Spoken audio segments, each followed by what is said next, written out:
सैलाब से मुतासरा अजला में इमदादी कार्रवाइयों के लिए फौज भेजने का फैसला। वफाकी काबीना ने मंजूरी दे दी। अरकान कौमी असम्बली का 1 माह की तनख्वाह मुतासरीन के लिए अतिया करने का ऐलान।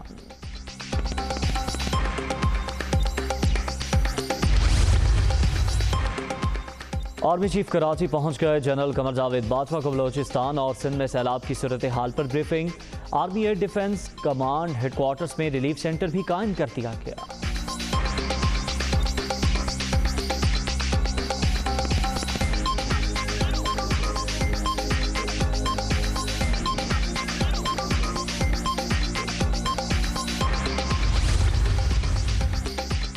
और बदतरीन सैलाब ने हर चीज़ तहस नहस कर दी। 24 घंटे के दौरान मजीद 34 अमवात, मजमूई तादाद 950 के करीब पहुँच गई।